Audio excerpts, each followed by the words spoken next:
Although we do have to do one thing before we start. Okay, what was that? Oh, I stand up? Okay. I just didn't want to hit the mic. Oh, ready? Yeah. That's really good, bro. Yo, one take. I'm glad you, we didn't waste that before.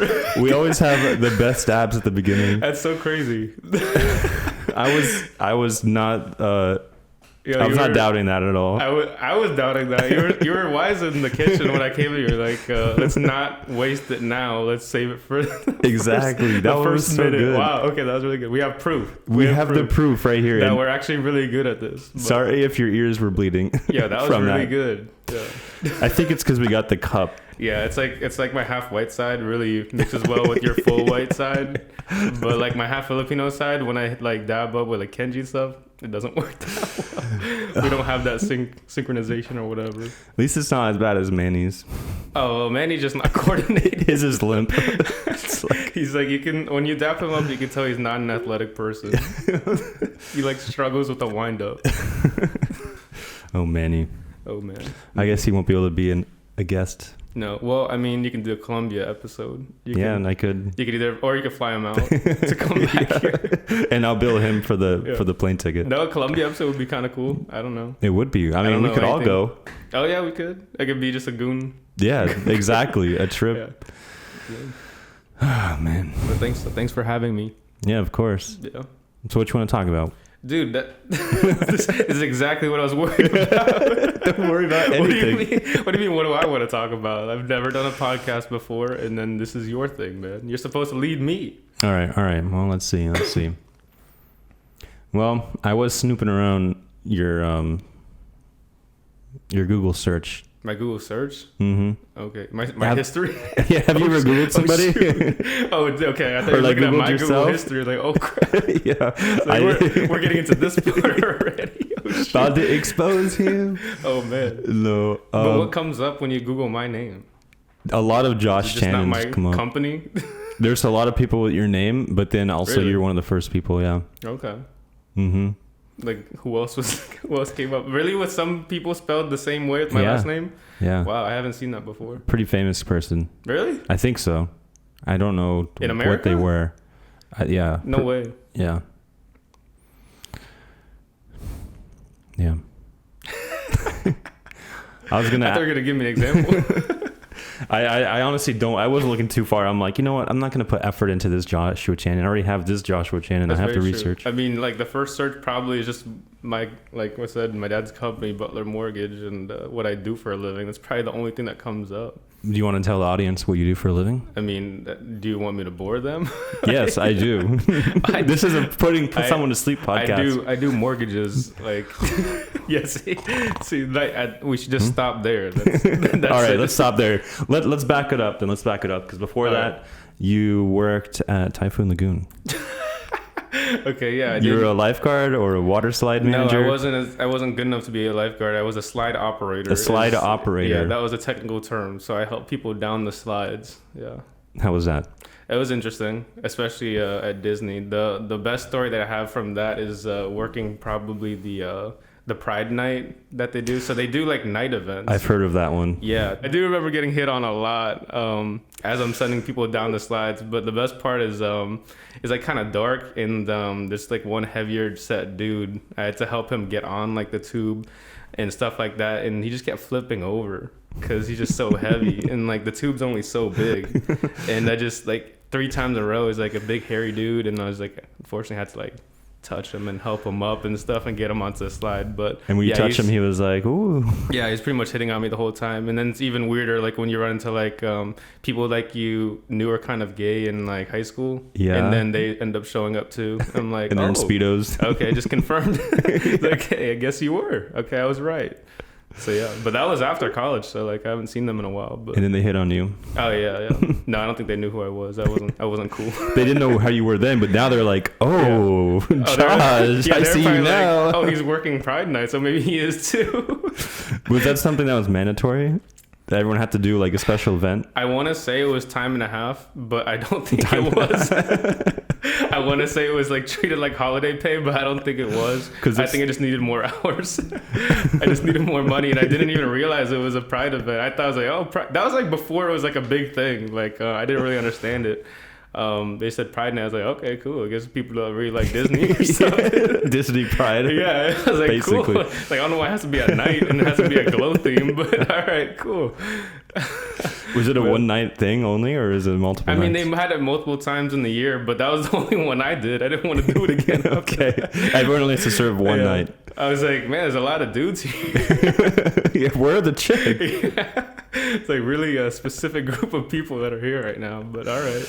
It's almost like they should have named this event something. Yeah, well, like I said, I mean, they put Pride Night. I just didn't think about it. That's very funny. Yeah.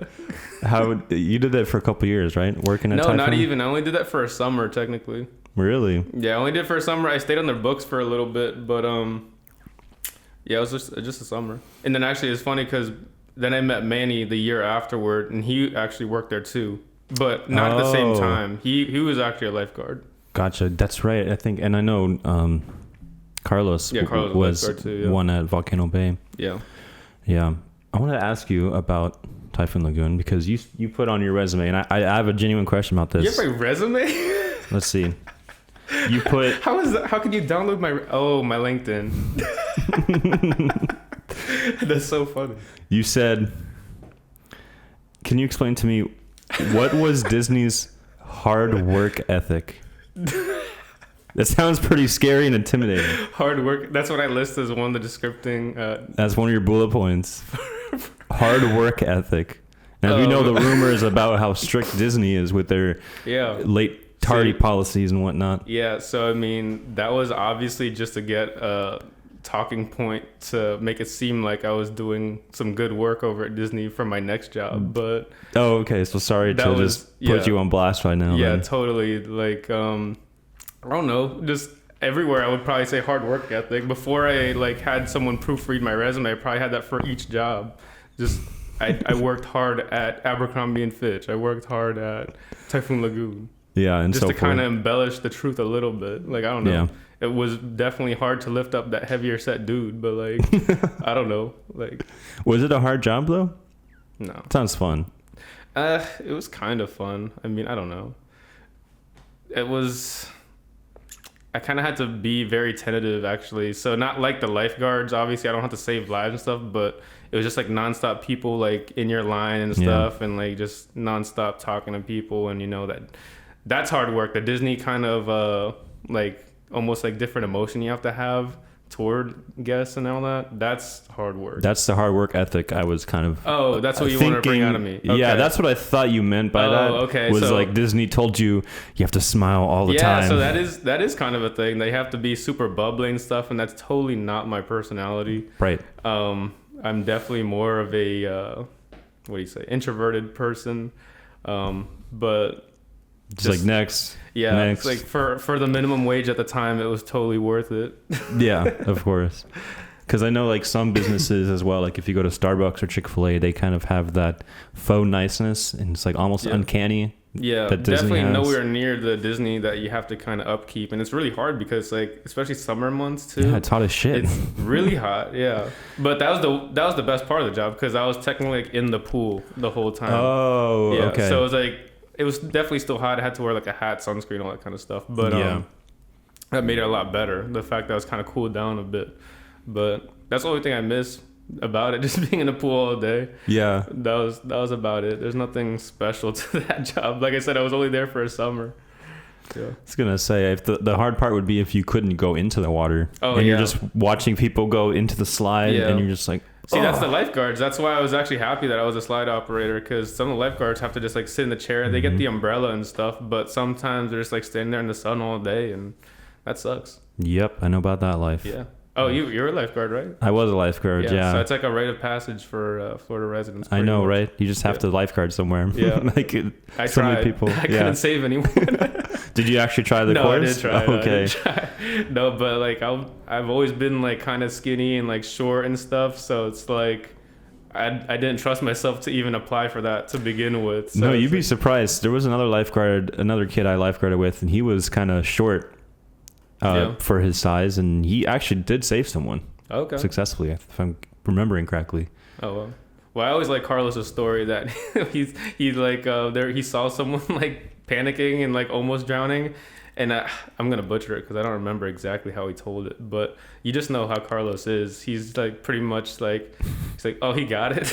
Yeah, he's fine. I think he just didn't even jump in. He's like waiting. Is he gonna bob up in a minute? I think he's just messing around in the pool.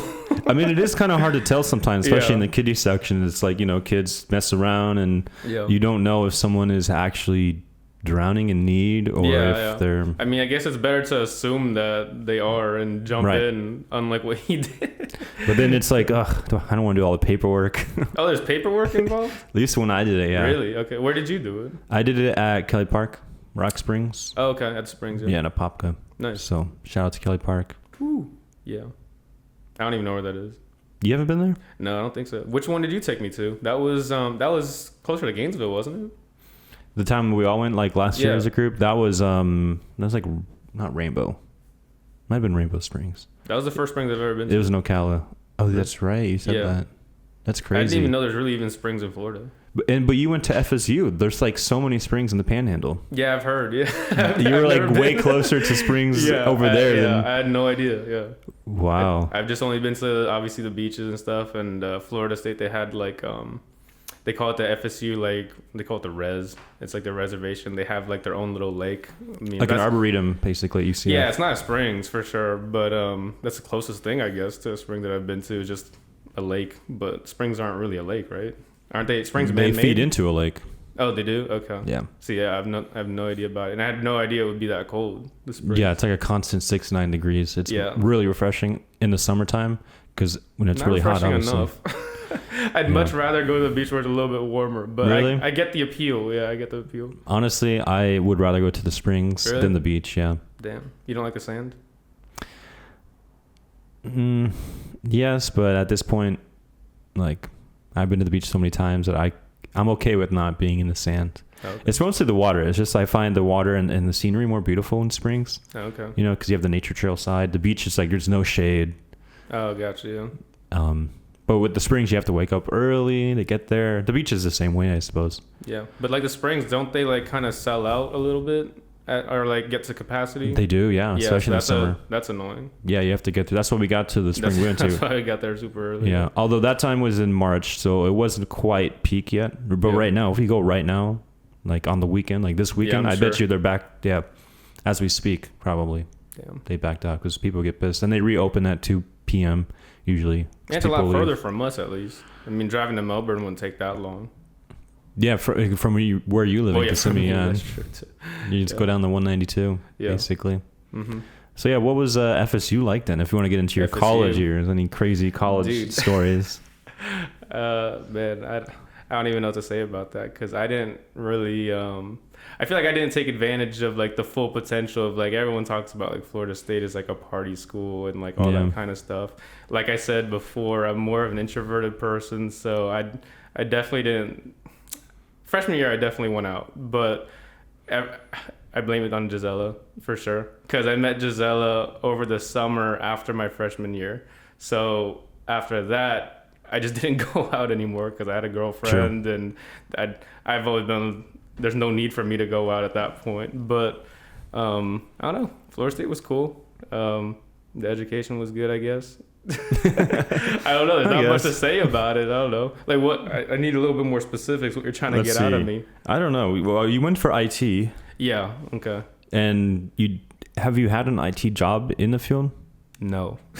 But isn't that the interesting thing? Is like most people they don't really get the job in their field. Yeah. Mm-hmm. But you don't regret going at all. Like you're glad you have the degree. Yeah. So I mean, the reason why I still like I guess have a little bit of faith in the college system is because I just aside from the education actually it's just the development of me as a person I guess and the social like kind of standpoint of meeting people, different people, and just understanding everyone's like where they come from and all that kind of stuff.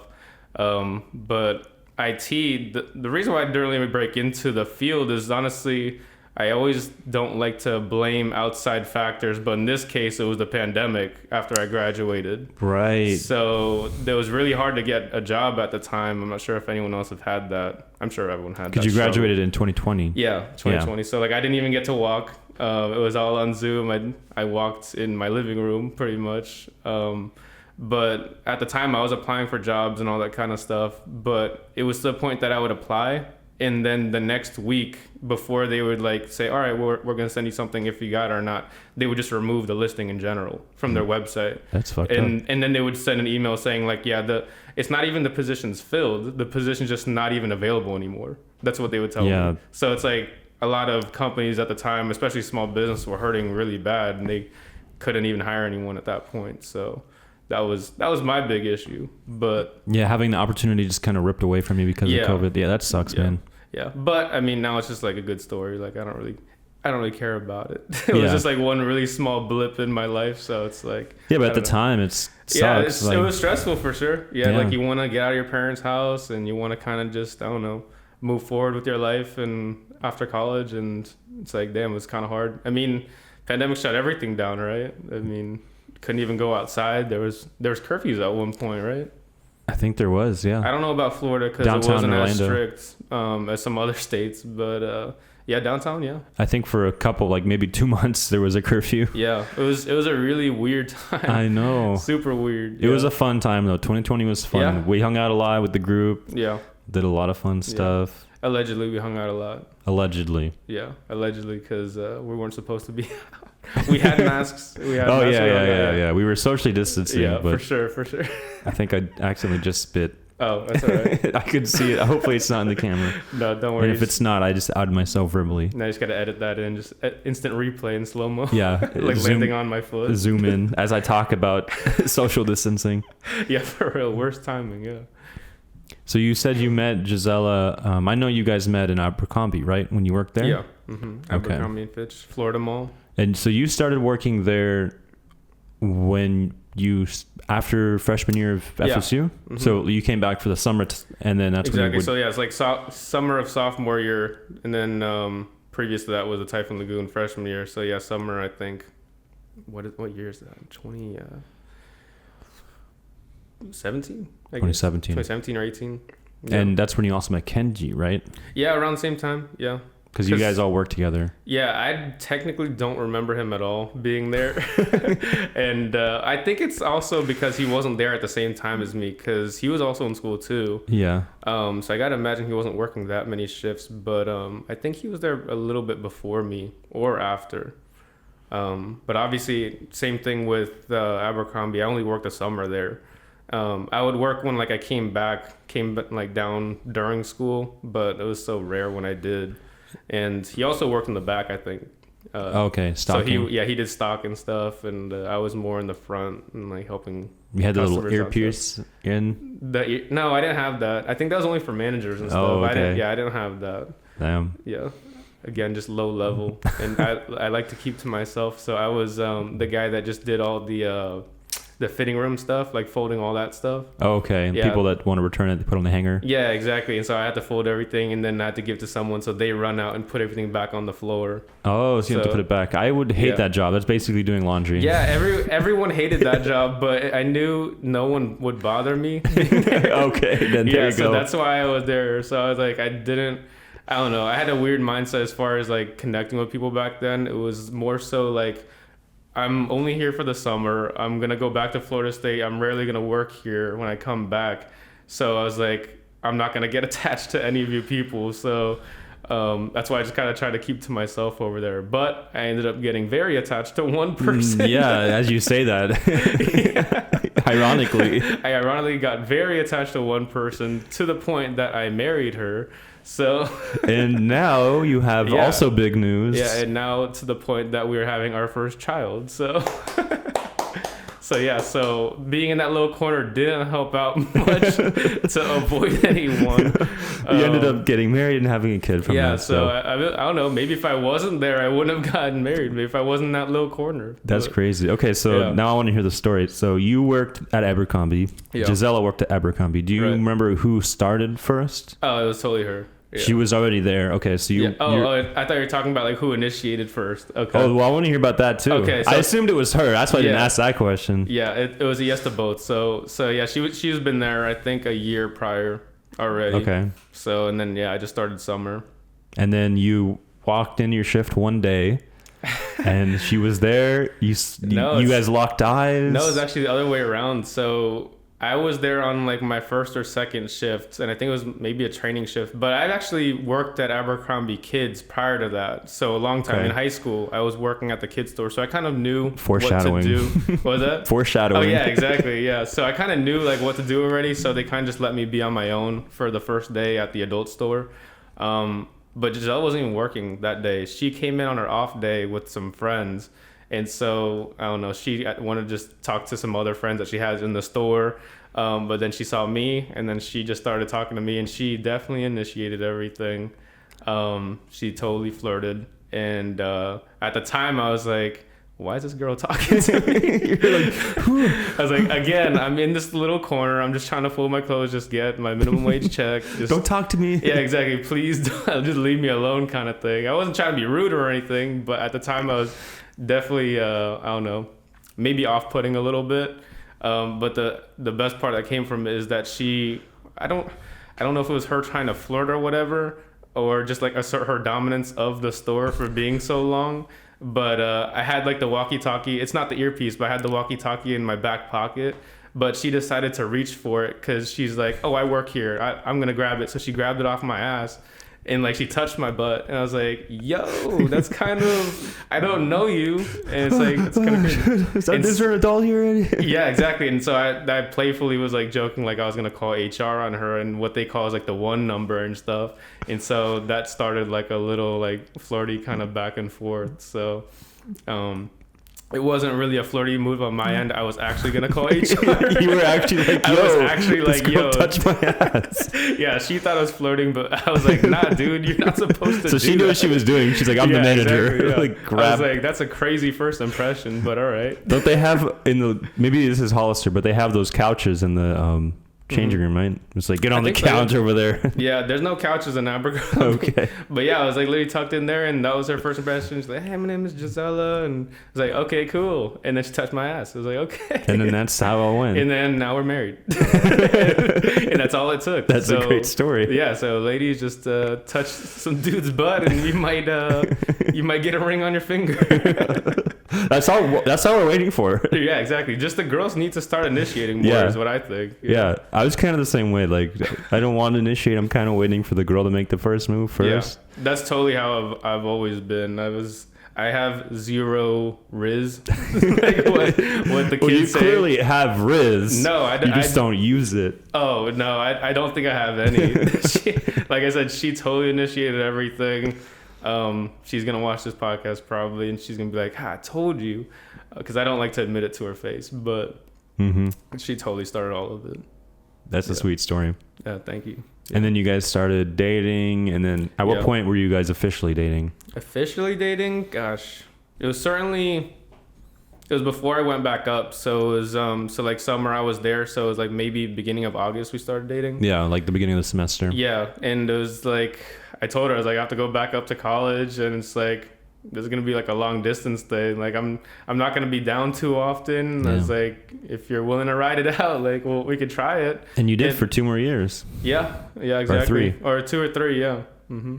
And it's like she's also my first serious girlfriend. I would say it's like prior to that was like puppy love. Like I only had a quote unquote girlfriend I think in middle school prior to that. So I didn't even date in high school or anything. So that's why, I don't know, I was very nervous and hesitant about it, especially getting involved with someone that would be long distance and stuff too. So that's like my first real entry into dating is having to do that. What was it? It's like a 4-hour distance between the two of us. Did she ever go up? Yeah, she definitely did. Yeah, her mom was really strict though. So it took a lot of convincing, but she did come up every once in a while. Makes sense. Driving up the state to go to college to see a boy, I mean... Yeah. Yeah, on paper it doesn't sound very good. Yeah, but, I get it. Yeah, and that was like before technically her parents met me and stuff and all that kind of. So, yeah. And so the parent meeting, you met her parents first? Yeah. Mm-hmm. I think the first time I met them was actually a trip where I went down to meet them for the first time. And I think the first time I met them, I actually slept over at their house too. Oh, really? So they let me do that. So it's like, I don't know. It was really weird. It was one of those weird things where I went down to like meet the parents stuff. We went to Disney Springs for dinner or something. And then I had a party that was going to be like the following day. So I came down on Friday, and on Saturday I had a party that I was going to go to up in Tallahassee. So somehow Gisela and I convinced her parents for me to take Gisela up. And we went to the party in Tallahassee. So drive another 4 hours back up on Saturday. And then she said to bring her back down the same night.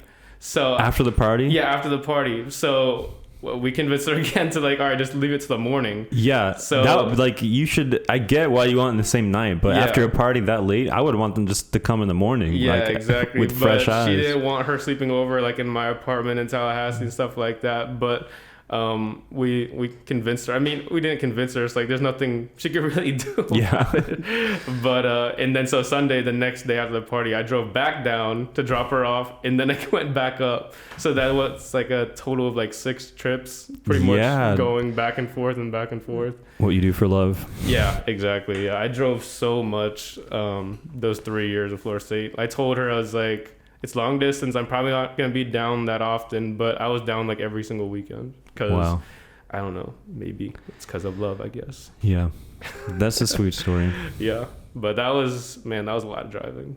Yeah, I can imagine. Especially, I mean, coming down every summer makes sense because you're here for the summer and then you go back. But on a weekend, I would do that often when I was at UCF, but I would only drive an hour because my family lived in Mount Dora. Yeah. So I understand that. Yeah, it's like to the point. That's like 4 hours, yeah. It was like to the point that I probably lost a lot of relationships of like friends in college, like friends and stuff. Like I would be like a part of groups or like some committee or something, and like they just wouldn't see me because they'd be like, all right, let's hang out on the weekend or something after school or whatever. And I'm like, nope, I'm going back down to see my girlfriend. So like they all ghosted me pretty much. Bros like, before hoes. The hell?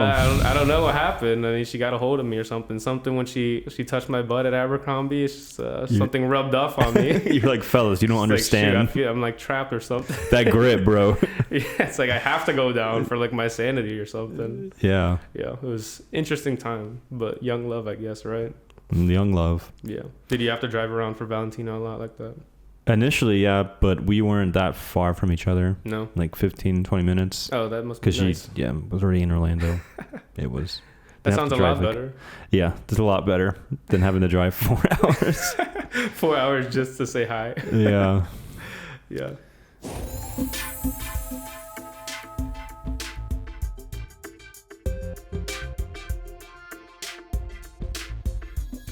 Hell yeah, brother. My gosh. Good little break. What were we talking about? Dude, shoot. I forgot. It was a good pee break, so I don't remember. Yeah, it just flushed all your memories out. Yeah, flushed all my thoughts right out. So now I got nothing to talk about now. All right, we'll just sit here and stare at each other. All right. Like this. No, I'm just kidding. I have some. Oh, we're kidding? Okay. I was going to ask you, though. Okay, so we were talking about how you and Gisela met each other. Yeah, that's now you're right. married. Yes. And now you have a special gift coming. A very special gift is coming. Yes, on the way. On the way. It's cooking. In progress, in post-production. It's like halfway there. Halfway? I think. November? Yeah, mid-November, yeah. Mid-November. Yep, a little girl is cooking. Oh, so sweet. That sounds bad, bad out of context. Yeah. A little girl is cooking in my wife's stomach. Yeah. And does that sound a little better? Slightly okay. better. Okay, we're having a baby. Let me clarify again, because both didn't sound great. So yeah. So what was your first thought when you got the news of having a baby? Definitely happy. I think now it's like the nerves are kind of setting in. The realization. Yeah, I think it kind of still hasn't hit me, honestly. Partially it has, of course. Like I've been to like the ultrasound stuff, heard the heartbeat. And you're seeing it. Exactly, all that good stuff. The blood work came back, and she's fully healthy, which is good, nice. Good. That's the main part. I think was where all the nerves were kind of going toward. Like, I didn't care about the gender really. I just wanted to make sure it was healthy first. Yeah. So that's out of the way. So now it's nerve more so of like everything else, like the cost of obviously of strollers or diapers. No, but like strollers is the big one because yeah, I've been finding out a lot of things about strollers that I didn't know before, and like certain brands. And I don't know if anyone knows about like the Nuna brand, but that shit is expensive. Yeah, they probably have crazy strollers with like built-in Wi-Fi. Yeah, probably like their own hotspot. Yeah, but it's like my dad was even looking at it, and it's like these prices were nowhere near like this when like they were looking for obviously me and my sister. But I think it's like $2,000 for a stroller. Jesus, can't you just go to thrift and? Dude, that's what I said. Marketplace? I made my parents laugh. I was like, why can't you just go to like Build-A-Bear and like don't they have like those little strollers for the dolls? It probably supports the same amount of weight. Like it's a baby.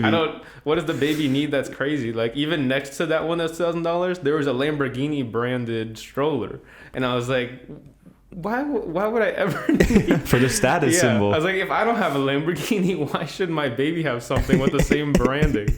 No, your baby can have Fisher Price. I was like, I'm gonna put my Lamborghini stroller into my Honda Civic. like what? That's not gonna look cool at all. You'd be a cool looking dad though when you pull out the Lamborghini stroller. It would be like those people that wear like, I don't know, like BMW merch, and then they get into their Accords like at the mall. It's like why are you rocking so hard with this brand for what? Like, I don't know. I guess you could afford the Lamborghini stroller before you can actually afford a actual car. Yeah, you're just living vicariously through your child. Exactly. But like, I think I need almost like an auto loan on some of those strollers too. That's $2,000. That's insane. Not cheap. So that's insane. Yeah.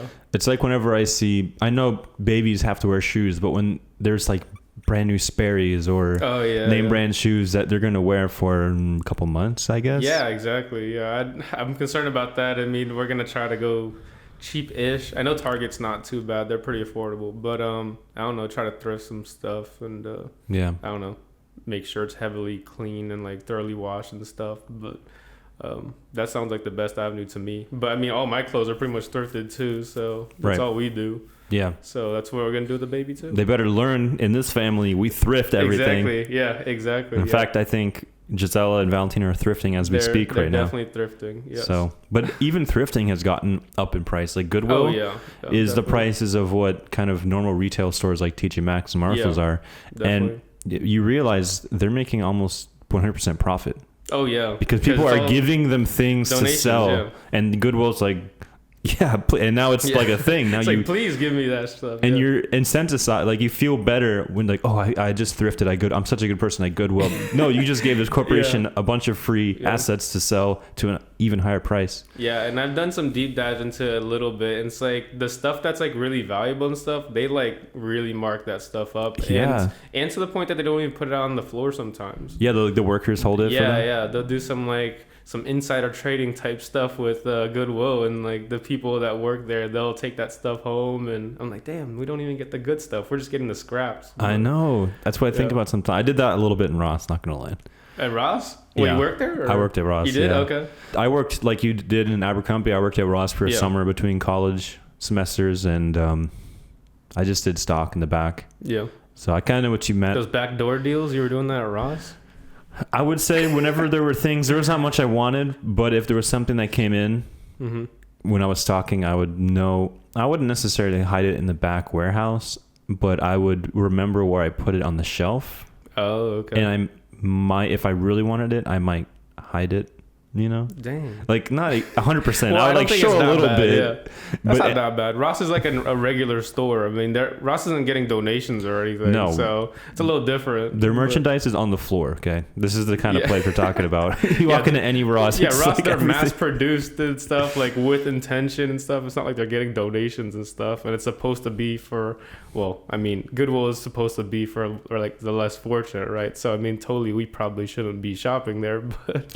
And I guess that's why I feel like it's becoming trendy. Like most people just go to Goodwill.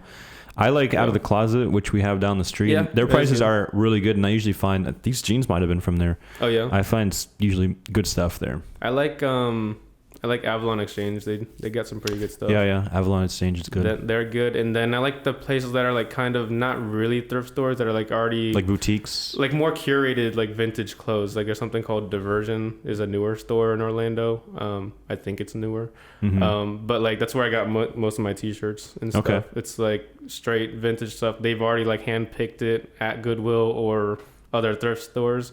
And it's like this shirt was $20. Which is not bad. It's a little bit more expensive than Goodwill, of course, obviously. But I don't know. My mentality is like the clothes nowadays that they mass produce on like the printers and all that kind of stuff. It doesn't have as much character as like some of the older clothes that were printed and stuff. So it's like for $20 or the very generic stuff that they have like at Abercrombie, for example, they charge like $45 for a t-shirt now, a blank t-shirt. So it's like, I'd rather have something with character and spend something a little bit less for vintage clothes. And you're supporting a local business? Yeah, it is local. Yeah, small business, exactly. You were doing that at one point. We went to Goodwill and you bought a shirt and you're trying to resell it? Yeah, I was trying to do it on like Depop, that app. I don't want to say I was successful at it. I definitely sold a decent amount, but I don't know. It's really time consuming. Mm-hmm. It's really time consuming, and the margins for profit aren't that great. Yeah. Especially with what you're saying, because Goodwill and all the thrift stores, they're rising their prices too. Yeah. So boutiques that are like the ones that like I shop at now, they source their stuff very well, and they have like people that I guess distributors kind of that supply them with stuff. So they have contractually obligated type things that help them out. So they don't even need to really go to thrift stores, I don't think. Yeah. But I don't know. That's just my rant on thrifting. But yeah, we keep doing it. But I love to do it though. The hunt is cool, and it's like it's nice to be like, I don't know what my wardrobe's gonna be like in a month, but like it's just based on what I find. Like I don't know, like I have no idea anything about the Boston Red Sox. Oh, I was thinking, oh wow, you're a Boston Red Sox fan. That's why you wore it, because you wanted to show off. I'm a Boston fan for like basketball. I'm a huge Boston Celtics fan. Yeah, so like I know a lot about them. So I just bought another Boston team, their merch, just because I think it looks cool. I have no idea anything about baseball. I played a little bit. I know some of the people on my back, like the players, but that's about it. This is also an 2004 team, so very long time ago. Yeah. At least you're representing somewhat. Yeah, exactly. But I just like old t-shirts is all. Yeah. And it's cool that Gisela also. Yeah, she loves all. She's the one that got me into all that stuff. Really? I never would have been thrifting if it wasn't for her, or just even appreciating like older stuff or like antiques like she does. My dad definitely kind of raised us like he likes the new stuff and stuff. He never liked to do secondhand stuff because he kind of grew up doing secondhand his whole life. So when he finally got a family and he started making like decent income, he's like, I don't want to have to go back to that.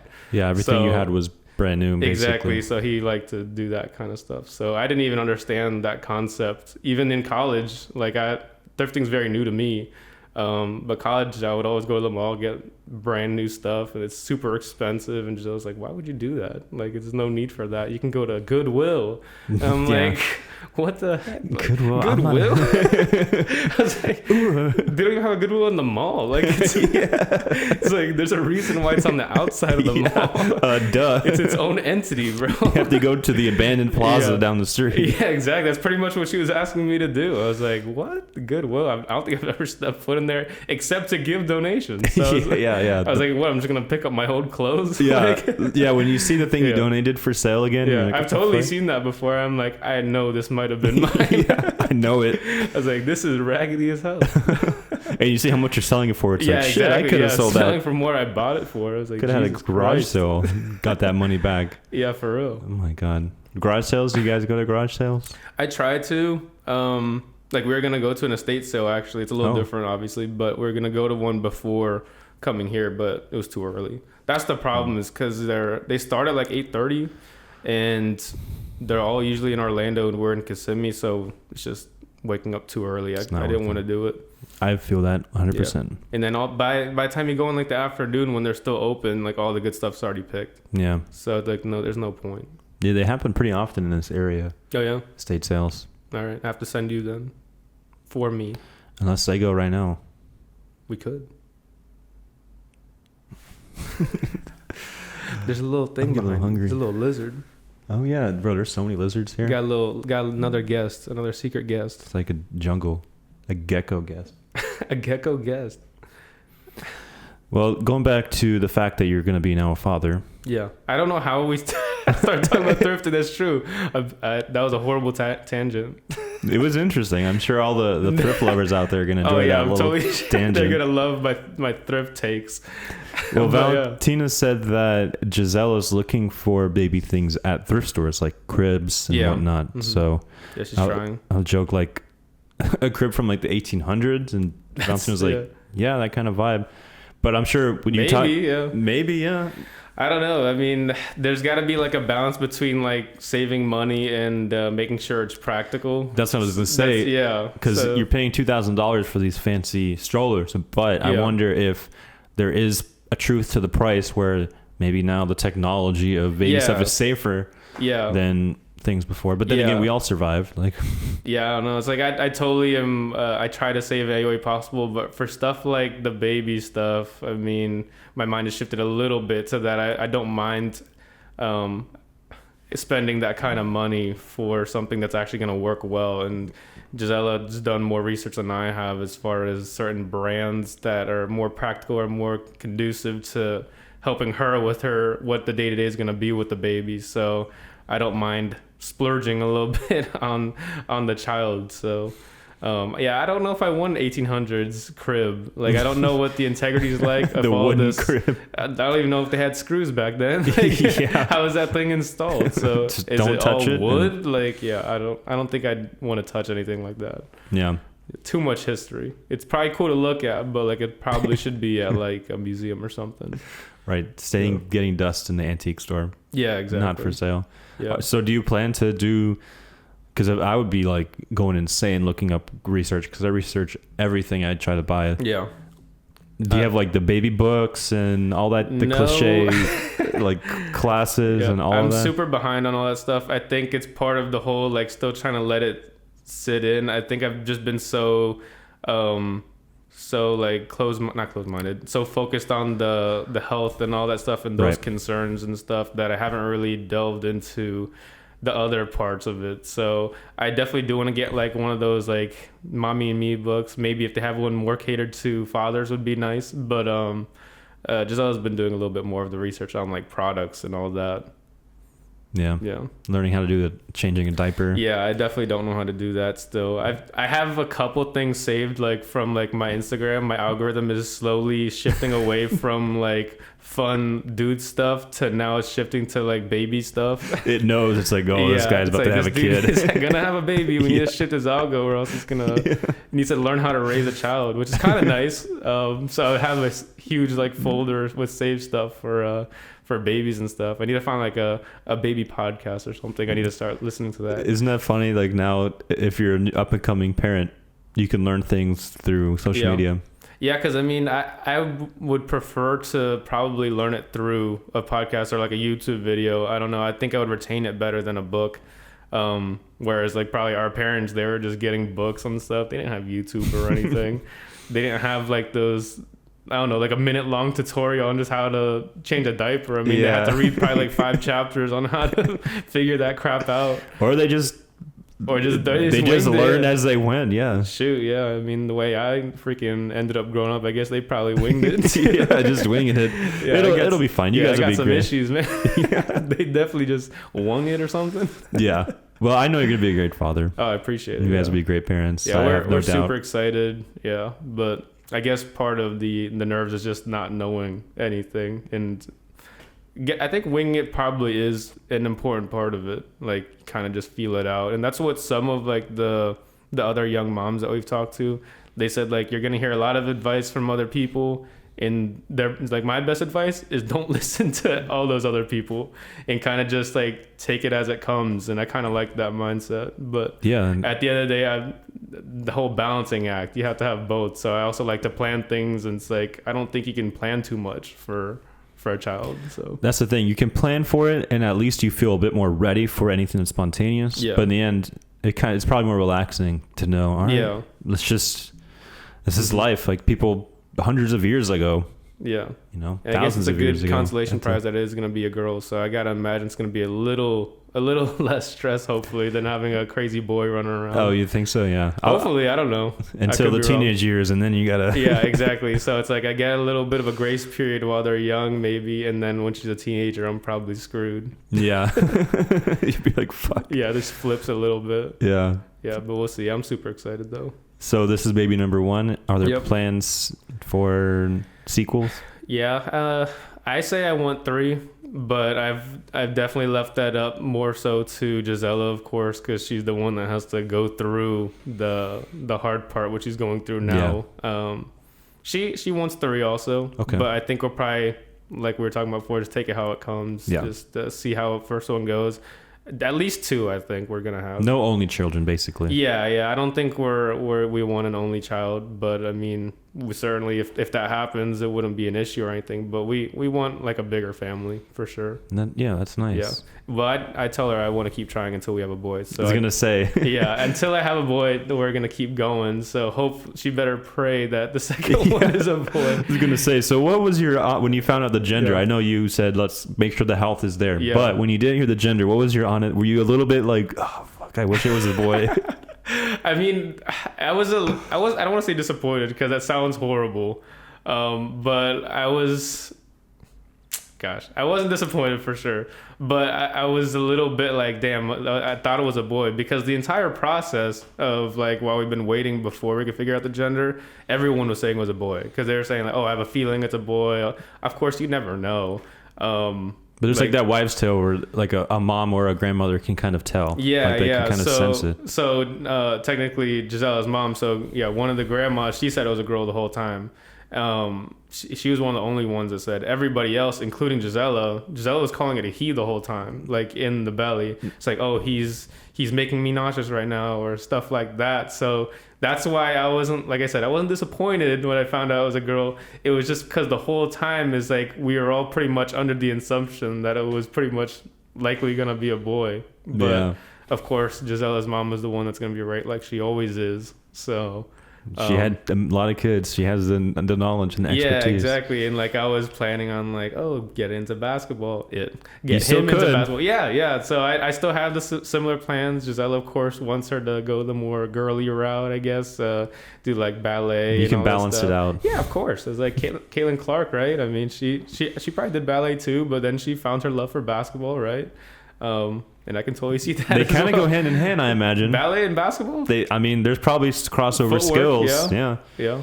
But so. I mean, it is just speculation. See what they're interested in first. But after finding out, then it's just worrying about health was all it was. Yeah. So no disappointment. Yeah, but the second one could be a boy. The next one could be a boy. It'd be like you and Marissa. Yeah, girl and boy. Yeah, exactly, yeah. Now, what would you do if, let's say, you have 3 children, they're all girls, no boy? Well, then we'll have to go for a 4th. A house full of women. We'll have to go for a 4th. We're going to have to go for a 4th then. I want 3, but I told her, I was like, if you're feeling up to it, then we're going to keep trying. You're going to have 8 girls or 1 boy. Yeah, exactly. It's like, if it gets to like 8 or so, and it's like, there's still no boy, then I'm going to have to adopt or something. Gisela's like, please. I can't go anymore. She's begging for a boy. Yeah, they're going on to our 12th.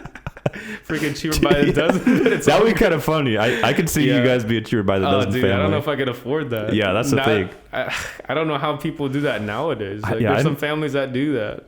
I know. Like maybe when we were growing up, like it was still somewhat affordable, but nowadays I don't know how people do it. Yeah, especially $2,000 strollers. Oh yeah. The hell? Yeah, that's crazy.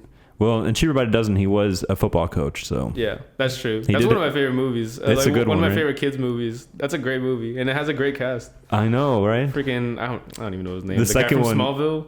Oh yeah, he was like the eldest brother, right? Tom Welling, right? Something like that. Yeah. Yeah. Dude, I used to love that movie. I like the second one too because it has Eugene Levy, the guy from American Pie. I partially like the dad? he's like the rival dad. Yeah. Okay, yeah. Like I the do fancy partially remember the second family. one. Yeah. Okay, I do remember that. Yeah, those are good movies. Those are great movies. I think they tried to do a third one on Disney Plus, but I don't. They did have a remake. It was with what's his name, Florence Pugh's ex from Psych. What's his name? He looks like Dak Shepard. Damn, I don't know. What's his name? Look it up. I don't have my phone on me. Oh, I don't know. We're just gonna have It's gonna come to me. But yeah, he was in that remake. G Ride doesn't. I don't think it was successful. Damn. Obviously. But yeah, you can't beat Steve Martin. Yeah, it wasn't Steve Martin. Generational talent. It would be a good idea, I think, if they did.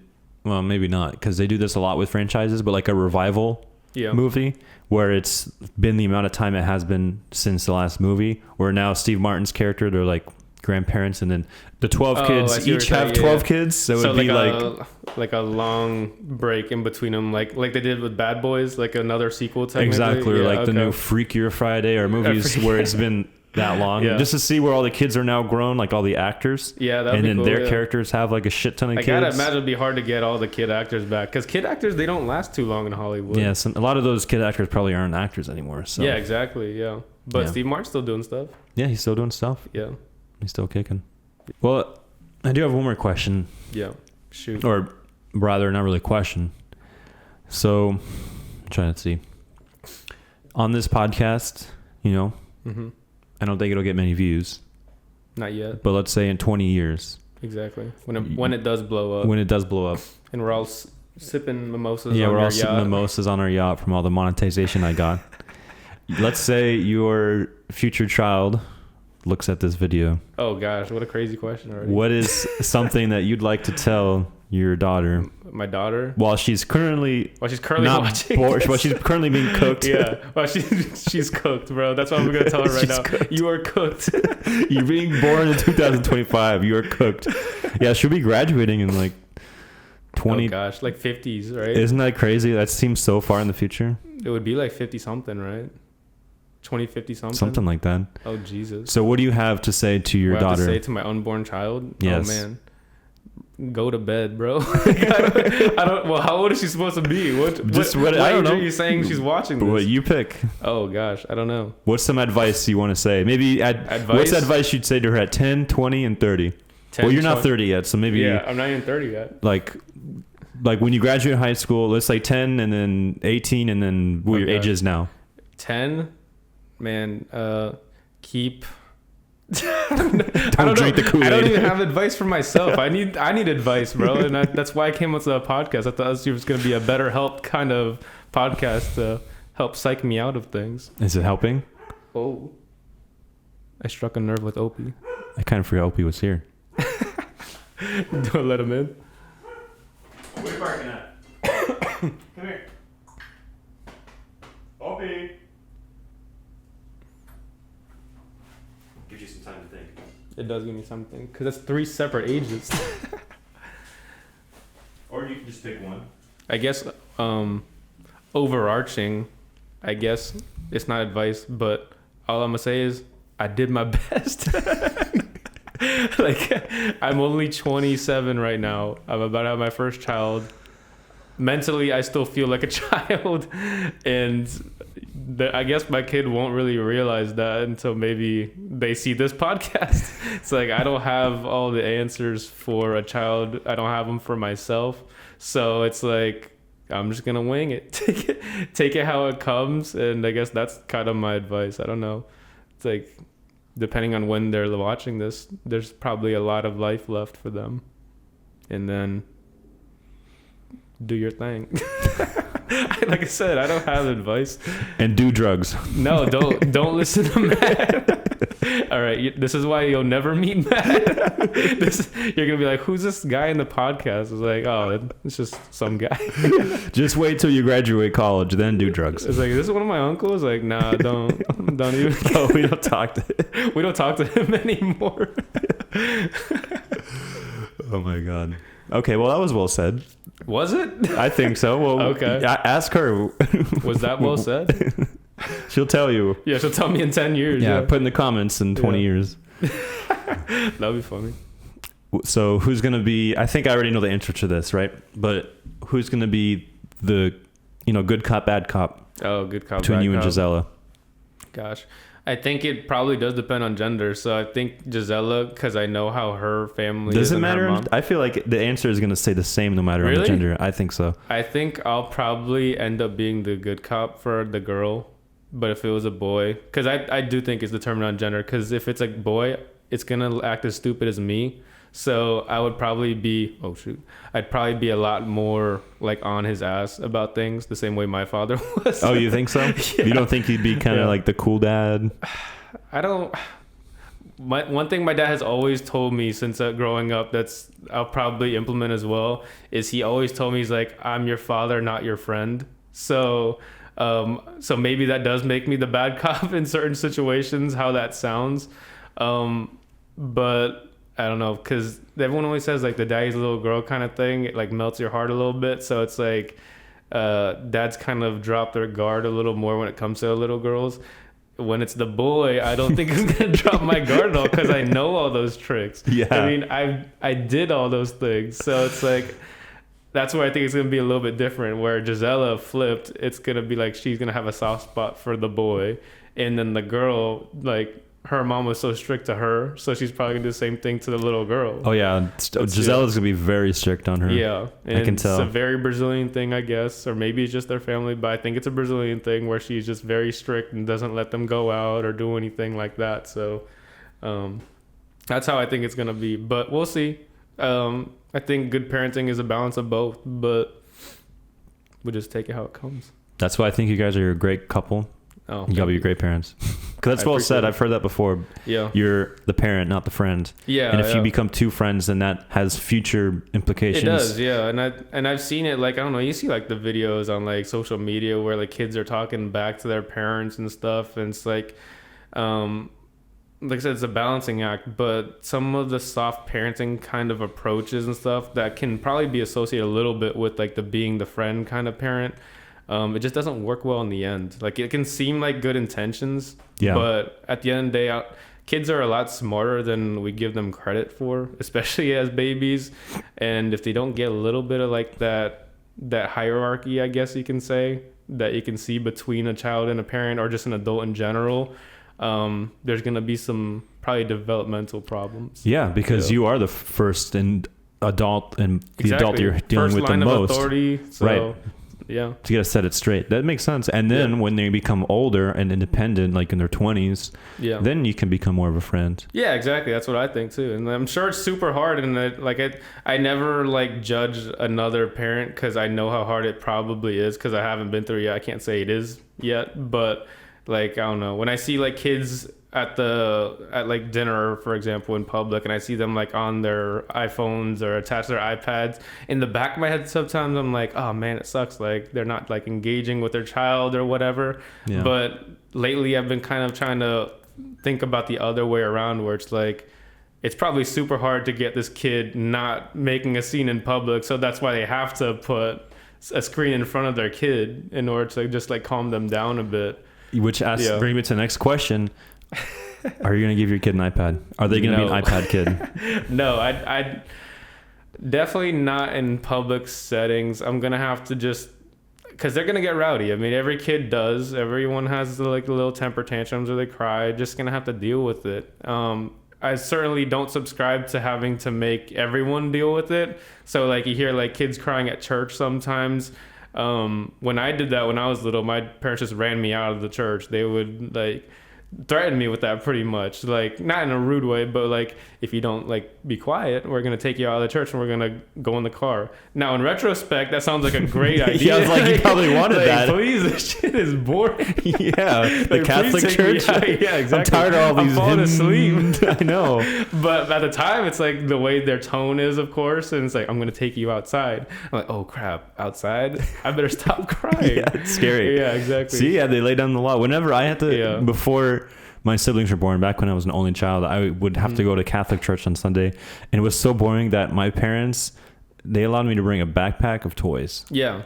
See, that's what I'll probably do. Toys is, I mean, I feel like it's almost something that's lost on kids nowadays. I could be wrong, but I feel like there's not enough kids playing with toys anymore. Probably because toys are shittily made, but yeah. Well, yeah, that too. And I'm sure they find bad stuff about like plastic and stuff. But yeah, I would take toys to church. I mean, when I was really young, when I got older, they make me focus on the mass and stuff. But yeah, I would bring Spider-Man just about everywhere. Yeah. And like that imagination and stuff is, I feel like, really important. Exactly. As opposed to just getting things thrown at you on an LED screen and just kind of, I don't know, force-fed that kind of stuff. Right. You say that now.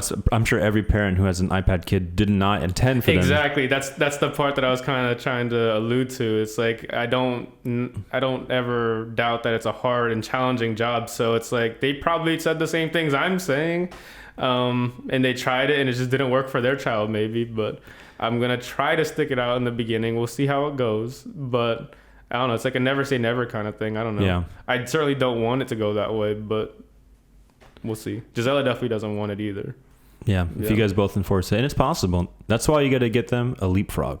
A leapfrog. Mm-hmm. Is that the one that like you touch with a stylus each word and it says something? They have different types, but yeah, I had those, and they probably have like iPad type leapfrogs. Yeah, maybe. But at least it's educational and at least it's interactive with some physical buttons, and so I'm sure you'll find it when you look around. That technology was ahead of its time, wasn't it? I know. I don't even understand how that works. I don't know either. The stylus touching each word and pronouncing it perfectly. It blew my mind. And you know what? It made me want to learn, and it made me go, wow, learning's cool. Maybe I got to just thrift some old Leapfrog books or something. That's what I'm saying. Yeah. Some educational things. Yeah. And I certainly, like we were talking about, I don't want to do like the screen time and stuff in the beginning, but I did see one video that was kind of good to avoid the whole kids stumbling onto like random content, because like the streaming services, it's so easy to stumble onto like the R-rated section or whatever. Right. And their solution was just what we grew up with. They just bought like an old DVD player, like the portable ones, and they're like, all right, I'm just gonna buy old DVDs of I don't know, SpongeBob. So it's like there's literally no way for a kid to stumble onto anything else, other content. Yeah, because as adults, we're given endless streaming and internet capabilities, and we already, like, I can't handle that sometimes. Yeah, so how can a 2-year-old handle that amount of absorption? Exactly. So that's a good idea, actually. Yeah, exactly. So it just limits them immensely. You don't need parental controls for, like, a specific DVD that you put in. I mean, I don't know. Yeah, and it's good because you're giving them maybe a few options. I remember I was very spoiled as a kid, but I had an entire VHS collection, right? And there was cable TV as well. I watched a lot of that, but having physical media, which is becoming obsolete. Yeah. But if you do snag some DVDs and a DVD player, I think that hold on to the physical media aspect of it. Yeah, I'll just come over here and take some of yours because you have Feel free. Whole DVD. We got cheaper by the dozen, 1 and 2. Mm-hmm. That's funny. Valentina Goodwill. Oh, see, there you go. There you go. Yeah, I thought that was a pretty good solution for combating that. But again, like I don't want to have like even that DVD player in front of them at a restaurant or something. I want to try to engage with them, talk about their, I don't know, about their day. No, it's, I was with them the whole time, but I don't know, just try to keep them engaged. And if they're having issues, then it's like, I don't know, put toys in front of them, like you said, something. I don't know. Yeah. Well, I hope you stay true to that. It'll be tough. I hope so too. But you can power through. Yeah. We'll certainly try. Yeah.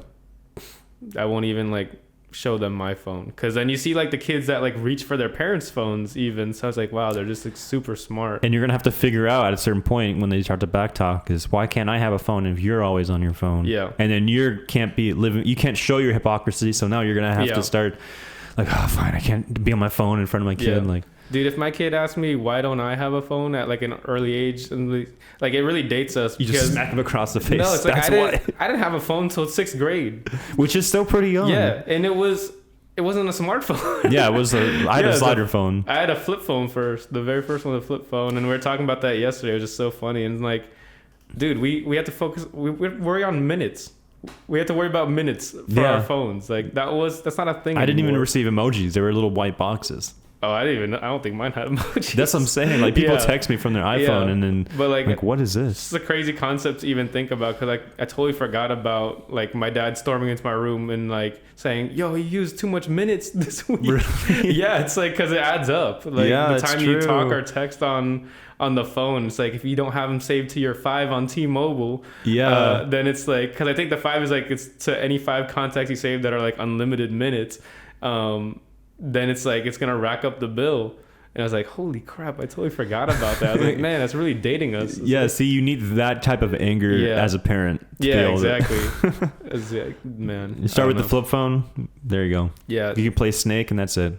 Yeah, pretty much. It's like we have these conversations all the time that like technology really, we were in that generation where we saw the spike in technology like crazy rapid. Yeah. Like when I was born, I still had a cassette player. Yeah. Not born, but yeah, we had the Walkman, yeah, and that was before the disc, like before the CD. The CD, exactly. Yeah. So I was like, it's so weird. Yeah, like we've seeing seen kids just go straight to an iPhone, pretty much. I know. Without wires in like their ears, it's like it's all wireless. So it's like yeah, there's no auxiliary jack. So it's like I don't know how much like faster it's gonna ramp up. So it's like I don't know when they're our age, it'll like be plugged into their neck. Yeah, exactly. It's like that'd be super weird. Yeah.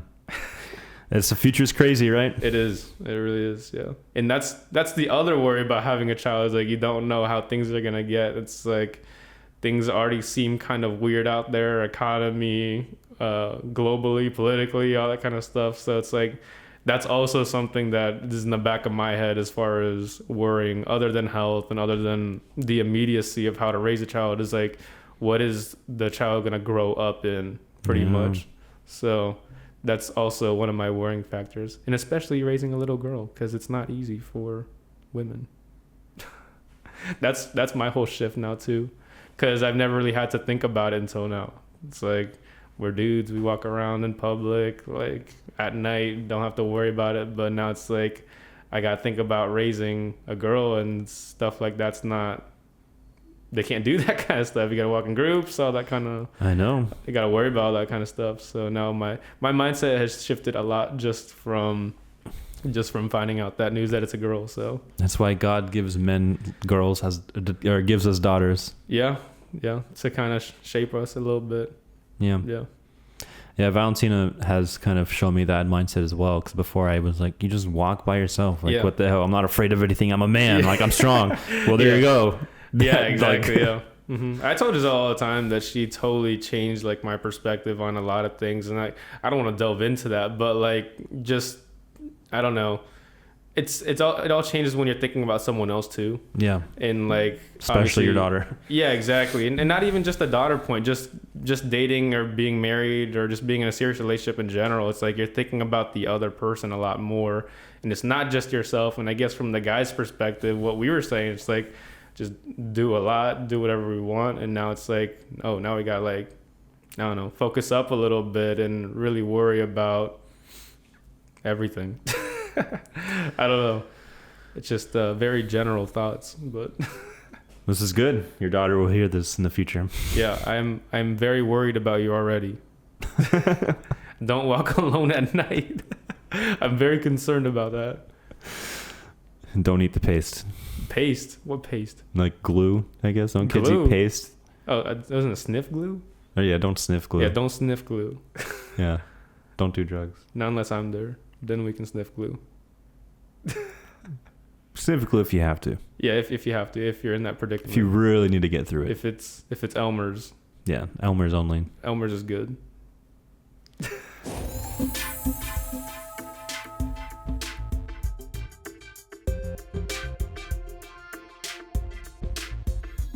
They clearly got some history to it. Yeah, so nice tangent to this conversation now. Yeah, from talking about my little girl to talking about another girl in the room, a stripper girl. Yeah. Yeah, tell me a little bit about that picture that you have on your wall. Yeah, Valentina took me. It was a surprise date that we went on. Yeah, okay.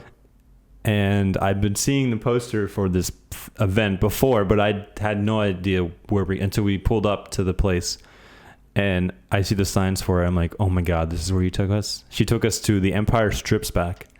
Is that what it says? Oh, I didn't even notice that. Mm-hmm. I'm so used to like the logo that I just read it as Empire Strikes Back. That's so funny. And it was basically a burlesque show.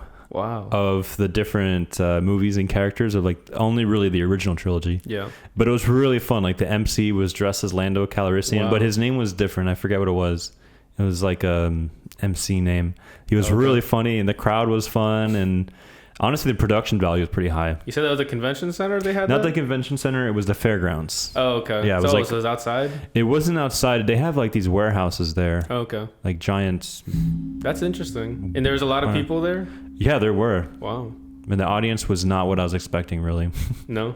It wasn't just a bunch of old dudes? I mean, they were there, but there was a lot of couples. Oh, okay. To my surprise. Okay. A lot of women. A lot of gag gifts then. It was very cheesy and gaggy, and no, it's cool. That's funny. And the music was fun, and the dancing was pretty impressive. And like I said, production value was there because they had a Jabba the Hutt scene. Like they had a full blown Jabba the Hutt on stage. Like it looked like you were in the movie. Oh, yeah. It was insane. Of course, Matt's talking about, the dancing was amazing at an Empire Strips Back show. Of course, yeah. I'm sure the dancing was really good. The costumes only. Yeah. Way to save yourself. Costumes were good for the strippers. Well, Valentina bought a T-shirt with the same picture on really? it. So okay. Well, she was into it. If your girlfriend is pretty adamant about going as well. She was more into it than me. Oh, well, that's a plus then.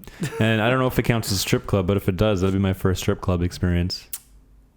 It's more of a burlesque strip warehouse. Yeah, a strip warehouse, a burlesque show. So I don't know if that counts exactly as a strip club. Well, that's cool. I mean, it was galaxy themed, space themed strip club. Space theme, alien theme, a lot of stripping aliens. Like it was funny because it would be to each their own. The stormtroopers. Yeah, and they would strip off everything except for their helmet. So it'd basically be like a woman in lingerie with the stormtrooper helmet dancing. It was kind of funny. Yeah, and then they had an Emperor Palpatine there. Mm-hmm. And he got naked, but of course the guy's wearing like the dancer is wearing a naked suit basically. Yeah. But have you seen Bad Grandpa with Johnny Knoxville? No, I haven't. There's this bit in there that they did with this suit where he had attached like super long droopy testicles. Oh yeah, okay. And it was used as a bit, like he would use that to swing on the pole. It was really funny. Oh damn. Yeah, little gray pubes. Like it was crazy. That's really detailed. It was detailed. And we were in the far back. Yeah, and you can still see it. Yeah. That thing was massive then. It was. It was a good time. It was a fun show. Yes. Thank you, Valentina. That's the costume that Matt was referring to that he really enjoyed. Yeah, that was the dancing that stuck with me the most. Yeah. I wish that was on the cover. Yeah. Oh, I think I see it peeking out a little bit. Like a little third leg. Yeah, it was a little tripod. That was your anniversary or your birthday? No, it was actually the week after my birthday. Okay, it was in February. So not even on the actual day, just for the fun of it, you guys went to a strip club. I think it was the day before Gisela's birthday because I think it was like the 7th. Oh, it was this year. Okay. Yeah, this year, a couple months ago. Nice. Very cool. See, that's the nice stuff. The things that don't seem like what couples would normally do, like the interesting stuff. That's kind of what makes this is what makes or breaks like the relationship. If you can do the weird stuff like that, I think. Match your freak. Yeah, exactly. Yeah, it's like I don't really have an example of that because I've never been to a space you have club like that. I mean, how did Gisela meet you? That's true. She met me in a freaky way. She slapped that ass. Yeah, exactly. And she said, "This is mine now." Yeah, she did. Yeah, she totally marked her territory. Yeah. So there you go. Yeah. Yeah, I don't have anything close to being comparable to that. But maybe you'll take me to the next one. Well, maybe we should take our girls too. It would be a little weird if it was just two dudes that went, two friends. Yeah, that's a little too weird, right? Maybe just a little bit. It's way weirder than two men sitting in a room talking to each other on microphones. Just a little bit. While filming themselves. Yeah, talking about the event. Talking about it rather than going to it. Just like a post review of the event. Yeah, we could do that. We could have an entire episode just you and I. The costume design was yeah, so good. But that one stormtrooper, she was so bad, bro. It's like scale 1 to 10. How hung was Jabba the Hutt? Jabba the Hutt is hung. Yo, Darth Maul. Yo, Jar Jar, bro. Yo, Jar Jar, bro. He fucks. I just got into the nerdiest, freakiest podcast. Welcome, hosted by Matt. Welcome to the end of the episode. Actually, talking about nerd shit. I know you haven't really been playing video games often, right? I know you've been busy. I've definitely still been playing Marvel Rivals a little bit. Marvel Rivals, that's okay. On the side, yeah, just to, I don't know, satisfy my little inner demons for wanting to play some games real quick. Well, you better get it out because I have a feeling you're not going to be able to play games much Totally. In a few months, you. I don't know, because I've seen some people, because like when it's like in the middle of the night, when like the baby needs milk or something, or just crying, it's like, I guess there's like a shift thing where it's like one or the other parent kind of gets up and spends time with the baby and either just gives it milk or just is there. So I've seen a lot of like the dads, they're just playing video games during those times. It's like 2 or 3 while the wife's doing other work. Yeah. Oh no, while the wife is sleeping pretty much. So it's legit like shifts. So it's like gotcha. The dads usually get the graveyard shift pretty much, because obviously the mom is recovering. Yeah, you haven't been doing shit for 9 months. Exactly. Now it's your turn. Doing anything for 9 months. So it's like I guess I'll take the graveyard shift. I guess. Yeah, your sleep schedule is gonna be out of whack, man. Oh yeah, but I have a friend that has a baby too, or had 2 already, and he said it's only like the first 2 months, which sounds like a lot, but I mean, it feels like it was 2 months ago when I found out we were pregnant, but it's already been like 4 or 5. So it's like, I don't know, at the time it's probably not going to go by fast, but in the long scheme of things, 2 months of lack of sleep, I guess, is not too bad. Get used to it. Yeah, especially if I'm playing Marvel Rivals in the middle of the night. So have you been playing anything else? Not really. Just Rivals? Yeah, like I said, I don't even play that long anymore. I mean, when we were younger, it's like I could spend so much time playing on these games, and it's like, 1, I don't have the time, and then 2, it's like, I don't know, I just don't have like the same like interest in losing to kids every single freaking time I get out of a game. It's like, it just takes me out of it. Like, man, it's like, I just don't have the skills anymore, I guess. I know what you mean. That's why I don't play multiplayer games. I just play, you play a lot of single player games. Yeah. I'm kind of the same way. I play like an hour and a half, and after that I'm like, wow, I've been playing for like hours. It's only been an hour. Or hour and a half. It used to be, it's like, I feel like I've been playing for 30 minutes, and it's like it's been like 6 hours or something. Yeah, the opposite. And now it's like the opposite. It's like, damn, I feel like I've been playing for 6 hours. Like, it's only been 30 minutes. Yeah, literally. Yeah, it's like, what the hell? What's the last single player game that you played? Was it Ragnarok? To completion, it was the Spider-Man 2 game. Okay, perfect. So what was that, last year or 2 years ago? I'm currently playing that game. Are you? Do you like it? I do. And I remember the last time we talked about it, you were saying you didn't like it as much because it was repetitive. Yeah, it was a little bit of like similar themes. It was a good game, but I just don't think it was as monumental, I guess, in my head than the first one. Like the first one, I was like, ooh, this is like an Arkham kind of like... Yeah. Maybe like, I don't know, it didn't have the same scale, of course, because Arkham was just a masterpiece. But it had like a very similar feel to like the swinging mechanics, and it was like, it just felt really fresh. Yeah. But yeah, the second one is good. The Venom mechanics, the fighting, all that kind of stuff, it's really fun. But I don't know, what's your take on it? I was gonna say spoilers. If you care about Spider-Man 2 PS5, that's not a spoiler. It was in the trailer. It's in the trailer, but I'm gonna talk some spoilers. You're gonna talk about cutscenes. If you truly care about this, sorry that this might be a lot of the episodes you can't watch, but yeah, my little girl, sorry if it spoils it before you can play it. When Spider-Man 7 on the PS8 or whatever, probably more than that. Yeah, PS10, PlayStation 10. But yeah, I'll put time codes until this is over. But I felt the same way initially when I started the game. You beat Sandman, and I was so, like, yeah. I mean, this feels like it should be more mime. I even forgot he was in the game until I stumbled upon his goons in the sometimes you have to. The goon stuff is a little repetitive. I agree. But I don't know, like the cutscenes, I actually think the opening fight was pretty good to get me sucked back into it. I think it was pretty cinematic as far as like the interaction, being able to like swing around them. I thought was really good. Yeah. But I think it was only the boss fights that were like really good like that. There's a lot of boss fights in here. Yeah. Mm-hmm. Like I said, I was agreeing with you where it's feeling repetitive. Yeah. And then at a certain point, like recently, you stumble upon Venom. Oh yeah. And you play as Venom.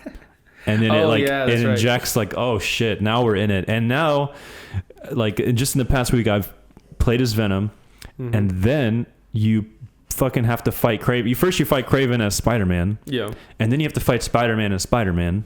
Yeah. And now you have to fight Kraven as Venom. Yeah, it just keeps flipping. It was insane. When that happened, I was like, no way. Although Kraven was a lot more easier to defeat as Venom. Yeah. And then Venom chucks Kraven into a billboard. He grabs him by the head, and Kraven's like, thank you. thank you. And I'm like, no way. And then Venom eats his head. Yeah, that was crazy. And so I you got was to like, the end then, right? That's pretty much the ending. there's a lot more that happened after that. Yeah. Oh, and I was like, I feel like it. I'm only 51. That was like 51% through the game. No way. And I was like, no way. And then I rewatched the cutscene to look back because I was like, wait a minute. Venom grabbed Kraven by the head, and the next shot he's eating his head, but his hands are now on Kraven's shoulders. It's like, how did he eat his head when his hand was already... Bro, you're reading too far into it, bro. I know. It's a comic book game, bro. I know, but it was so fucking cool. I was like, bro, I thought Kraven was like the villain of the game. He just got by Venom. Yeah. And then now you have to fight all these symbiotes. Oh, like, do you remember the symbiote henchmen? I do remember that. Okay. You are like halfway. That's true. I forgot about that. Yeah. That added so much. I'm like, okay, this game is interesting now. It's not as repetitive because before it was just like regular people. Yeah. Now those goons are actually hard to kill. They are so hard, bro. And there's so many. They're so fast. It actually makes it more difficult, which I like the difficulty. Yeah. And I do like the extra mechanics that like Miles and Peter, they both have. Like team up stuff. Yeah. And the henchmen, like the other symbiote henchmen, the first time it revealed who they were, it was just a random person. But at first I'm like, oh shit, it's that symbiote from the ride. You know what I'm talking about? The girl one? Yeah. The girl Venom thing? And then I keep playing. I'm like, oh, that's not her. I think it is. I get to the cutscene where rather Harry Osborn is at Mary Jane's house. Yeah. And then he transforms into Venom. And he grabs Mary Jane. I thought he was going to kill her. Yeah. He gives her the symbiote behind the couch. That's right. She comes up and it's like, oh my God. She's the one from the ride. She's the one from the ride. I'm like, oh shit. Yeah. That bitch is hard, bro. I had to like beat her over two settings. Fast, yeah. I don't know the name. I just call her Lady Venom, but Lady who? Lady Venom. Lady Venom. I think because she got like the long red hair, right? Yeah, which she uses that shit to whip at you. Yeah, which I didn't know came from Mary Jane. Which I don't know if that's comic accurate or not. I would never know. Yeah, and also I don't think Harry Osborn is supposed to have the Venom symbiote either. Oh, really? But I thought it was interesting to work it into the context of this game, the lore. Yeah. I thought they did a good job. Because before I think it's just a random person, so it makes more sense to have it be. Yeah, it makes it more close to home. Because the entire fight, they're having a therapeutic conversation. She's like, I hate you, bro. And he's like, I'm sorry. That's like when they're like fighting like in between like that neighborhood. It's like freaking random as yeah. Just like all these houses stacked up on each other. I know, you have to like make big the cars Marvel fight is going on around That's them. what I was thinking, like where are all the people? We're just destroying these houses. And she's like, the only job you care about is being Spider-Man. And he's like, no. Yeah, it's like taking out all her negative sides of like what she feels about Spider-Man. Yeah. It's like, damn, bro, she's ripping into him, bro. For real. It's a horrible couple fight that they're having right now. And then he saves her, of course. Yeah. And then I keep playing. This was last night. I keep playing. I was not expecting this. Spider-Man gets a brand new suit. He gets the anti-Venom suit. Is that the white one? Yeah. I was like, what the fuck? Where did that come from? And the gameplay mechanics were so good. It was insane. So I'm really excited to play it now. Yeah. Which now my opinion of the game has changed over the first one. Because the first one is, I feel more grounded. Like the villains are a bit more grounded. For sure, yeah. This is a lot more... superhuman. Yeah, alien. Yeah. So I think like most video game sequels, they increase, like they get better the mechanics and all that. Yeah, I think they definitely excelled on that. I don't know. Maybe I think it's also my determining factor was I think the first one has a lot of replay value. Yeah. The second one, I mean, you haven't finished it yet, but you tell me later if you want to go back into it. And that, I don't know, maybe it's just based on when one was released. The first one was in college still. So it's like I had a lot of time kind of on my end, so I could kind of go back into it. But the second one came out, 3 or 4 years later? Like 2 years ago. Oh, yeah, exactly. 2 years Not ago. even. So it's like I have a lot of stuff to do now, so I don't want to jump back into it. But I don't know. I know. That's just my thought process. I know what you mean, too, because I think I was like senior year of college when I played the first one. Yeah, and I think that's because it was the too. first one, it was amazing right out the gate. Yeah. But have you went back and played the first one after the second one? Not after the second one. Because I played it leading up to the second one's release. So the second one was about to come out, and I was like, all right, let me replay this. And I was like, it's still good. Yeah. Like I still had fun with it. But after the second one, no. Because then it's like the other standpoint is like, the mechanics are so much better in the second one. Why should I go back to the first one? The wingsuit's kind of cool flying around. Mm-hmm. So I'm like, all right, now I'm like being a hypocrite. Like I don't want to go back to the first one. That's what I'm saying. Because would you say that like when I first started the second game, mm-hmm. I thought it was repetitive because I'm like, okay, it's the same map of New York, and okay, the map is bigger. Cool. Now we can just see more of the other boroughs. I can go to the Bronx now. Yeah, like okay, cool. Like you know how many times I played a or open world New York game? Okay, whatever. But then I went back and played the first one because I have DLC that I didn't finish. Yeah. And even though it was amazing for PS4, and I thought the graphics were so amazing, this new one makes that one look like a PS2 game. Really? Like in terms of the scope of the map. Yeah, I can see that. There is I didn't even notice it. There's a big difference. A huge difference. And obviously with the mechanics, you can feel it. Yeah. Obviously the wing gliding mechanic. Yeah, that was cool. Is when I did the first game, I tried to do it, I'm like, oh shit, I actually really like that. Because it's so nice to fly over like Grand Central or Central Park. Yeah. And not have to swing. So the second one is definitely really fun. And it's cool to know that the sound designer of the game I've worked with before. Really? On Keep Digging. That's cool. So, yeah. Whenever I hear... Do you know him then? Like personally? Not a lot. I just know him from the project we worked on together. And he's done a lot of sound design for other games too, like Need for Speed, Underground. Oh, wow. Yeah. Oh, so he's been in the industry for like 20 years. Yeah. And he works on Spider-Man 2. He's probably working on the third one. And it's kind of cool to know that whenever you hear sound design, because now they have speakers in the controllers, like specific sound design that goes into the controller.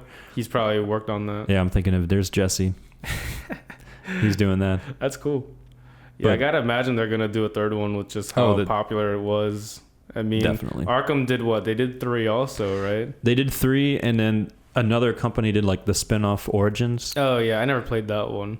It was okay. Was it okay? Yeah. Yeah, I heard they're trying to do another one, but I'm kind of the mindset right now is like, if it's not Rocksteady, then you should probably just leave it kind of like a dead thing. Like I don't know, those were just so good. And I mean the third one, I think it wasn't as good as the second one, which Arkham City I think is the best. The city is perfect. Yeah, it's like a perfect game. But the third one, as far as the graphics level, it still holds up like crazy. Oh yeah, I hated the Batmobile stuff. That's the thing. Yeah, that was the worst stuff. But it's like, I don't know, it still did a great job with the fighting and stuff, but it's like, just leave it untouched.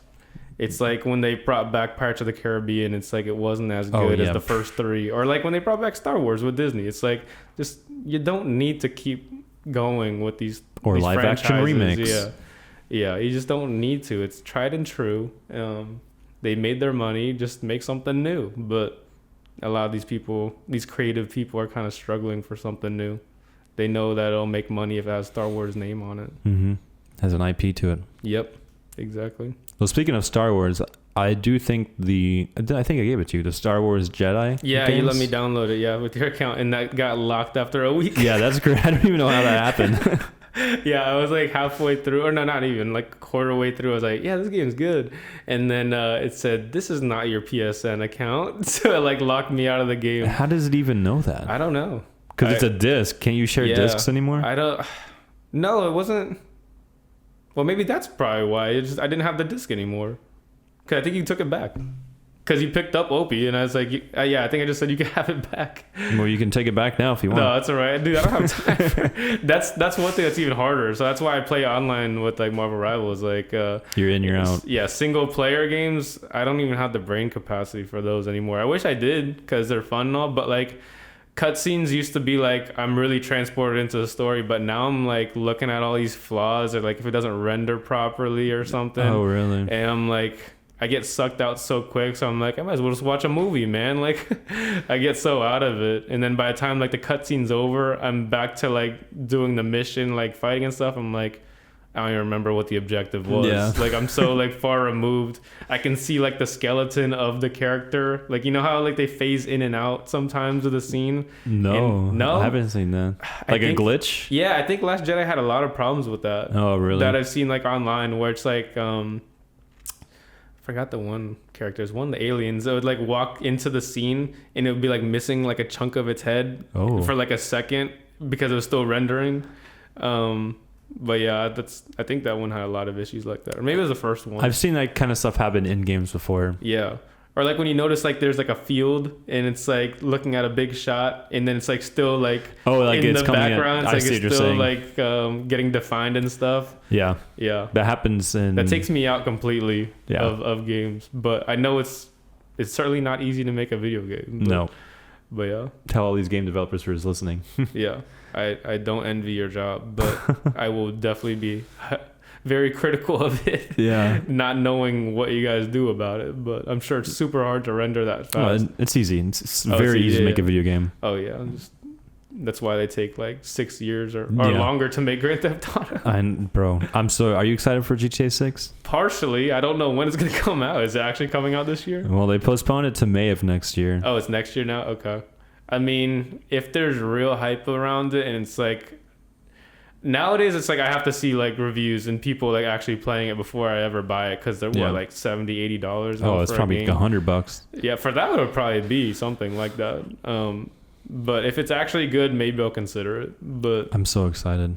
Yeah, especially as a Floridian, you know. Oh yeah. Dude, I'll buy it just to see if I can go to my house. That's what I'm saying. I swear to you, they're gonna have Kissimmee. If they have Orlando, if they have Kissimmee, that would be really funny. It might be a condensed version, but they have to have Kissimmee. Oh my gosh, that would be so funny, and I would probably buy it just for that. They might even have Tallahassee because really in the trailer, I think so. It's alluding to that they have what looks to be kind of like Georgia. Yeah. I'm sure you know the parts of Georgia that a little bit, yeah, like the Blue Canyon Providence State Park. Yeah. It looks like they have something like that. So if they have that, that means in between South Florida and that, there has to be, and they have Orlando, there has to be what their version of Tallahassee, Panhandle. They're gonna have like Disney then? Yeah, they're gonna have their own version of Disney. That's crazy.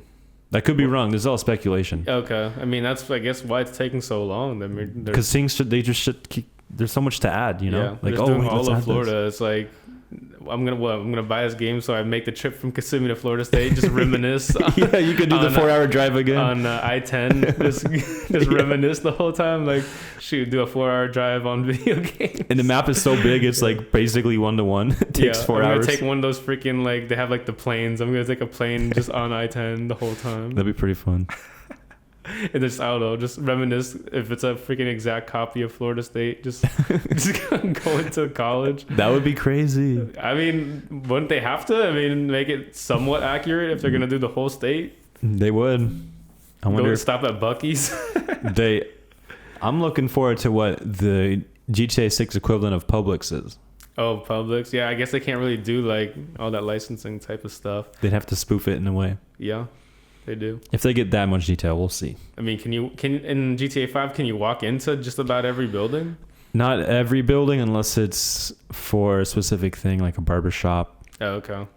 I guess I can go to my barbershop. Yeah, they go to in Kissimmee. They got shit ton of barbershops. Yeah, just go over there real quick, get a quick cut. Like, how accurate is this thing? Like, can I get a mortgage with myself? If you go to Kissimmee and get a mortgage and a haircut, then you know it's accurate. That'd be pretty funny. It's like go to my all my thrifting spots. Yeah, go thrifting. Yeah, they'd be sick. We visit each other. The goon hangout in the game. Yeah. That's how realistic it might be in multiplayer. That's crazy. I heard it's supposed to be like really immersive. Like, I don't know how they make it extra immersive. Like, all these games are already pretty detailed. Red Dead 2 blew me away. Yeah. You just played that for the first time recently, right? Yeah, I still have not finished it. It's a big game. But it's very long. At the time, I think it was a 2-disc game. Probably. Yeah, for like downloading. I mean, GTA is 5 for the Xbox 360 was a 2-disc. It was 2 discs. Oh, 2 discs. Okay, yeah. So the install disc. Yeah, granted, it's for the Xbox 360, but yeah, it's a crazy game. Both of them. So I mean, I'm sure everyone. That's why the expectations are so high for 6 because everyone knows what they can put out. Mm-hmm. Yeah. No pressure. Yeah, no pressure at all. But what do I know? I'm just a small guy in Kissimmee. I don't know anything about games. I just sometimes play them. You're a small town consumer. What can you say? I'm a very small part of the market. Yeah.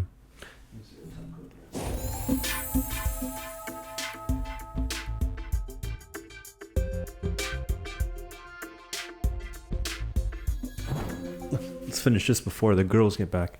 Yeah. Are they coming back soon? I can sense it. Oh, shoot. I'm getting hungry, though. You're getting hungry? Yeah. So am I. Dude, the Asian food better be good. Yeah, bro. We're going to this Asian festival now. Yeah. I'm super excited, actually. Get some buns. Get some what? Buns. Oh, it's very general. Yeah, I love buns. Just buns. You know, like stuffed buns. Yeah, like the bao buns. Yeah, or like, bao buns. Okay, yeah, those are really good. Yeah. Yeah, not just like empty hamburger buns. Yeah, no, that would be like the white market or the American Yeah, market. yeah. This is the Asian market. So Like it's gonna Cajun have market. some form of dumpling to it. Yes, ooh, a dumpling. Yeah, I'm hoping they have good stuff. I saw in like the little flyer / trailer thing that they put out that they had a lot of good stuff. Okay, bet. Yeah. I wonder how we're gonna park because it's not that far. No, it's like biking distance, but obviously we're not gonna all bike there. yeah, it's a little hot. I'm sure they have parking. Unless we all Uber. Maybe, but you know this area better than me. You should know. That's what I'm saying. There's not much parking. Oh, okay. I don't know. We'll have to figure it out. Coming full circle. I have an idea. Oh yeah. But I'll tell you guys later. But we're gonna bike. We're all gonna hop on your one bike. You know how they have the tangent bikes where it's 2 seats? Yeah. I have one that has 4 seats. You're lying. On one bike. Do you actually? No, I'm lying. Okay. I don't think that even exists. Oh, okay. I just remember like I don't know. There's an episode of SpongeBob that had something like that. Yeah. Where it's like four seat bike and they all had pedals. Yeah, that would be, especially for Gisela, probably not a good idea. Oh yeah, not a great idea while pregnant. Yeah. Don't recommend. You hear this first. Your future child. We're about to go to an Asian market. Well, technically she is What? going. Oh yeah, you are going. I was like, what is she, an Asian market? Yeah. She's only gonna be a quarter Asian, right? Because I'm only half. Yeah, so she'll be quarter white, quarter Asian, and half Brazilian. Yeah, if that math works out. Yeah. You're gonna be very unique. Brazilian, Filipino, white. I feel like the Filipino that's only 25%. It's gonna be super diluted. It's gonna, or is it gonna be the most the most prominent? I've heard that like I don't know the science behind it. Like the genes, I guess for Filipino people, it's like super strong. So it's like the characteristics could come out, but 25%. I feel like that's such a small amount. I could be wrong. Well, it's been an honor and a pleasure. Thank you. And I appreciate your invitation. Thank you. No, thank you. Thank you for coming onto the pod. No, for real. For real. For real. And I know we won't be able to capture it on that camera, but maybe we can capture it on your camera. On which one? The final dab. Oh, we're doing another one? I don't think we're going to make it up. Oh, shoot. All right. We gotta make sure it's in this camera. It has to be that low? Yeah, because That's already making it a challenge. All right, you ready? My hands are really sweaty too. Ooh, extra help. All right. Ah, shoot. We should have left it at the first one. Oh, man. Okay, that was a terrible ending, but That was a horrible ending. thank you for Just splice the audio from the first one. yeah, I use audio in the first one and that one. Exactly, yeah. There you go. But yeah, thanks for coming. Yeah, man. Anytime. I'm already ready for the next time. All right, bet. Episode 2. And that's the episode. Thank you everybody for watching And and listening. You want to say? Nope. I got nothing left, bro. I'm already running on fumes, bro. I got no ideas. And cut. Nice.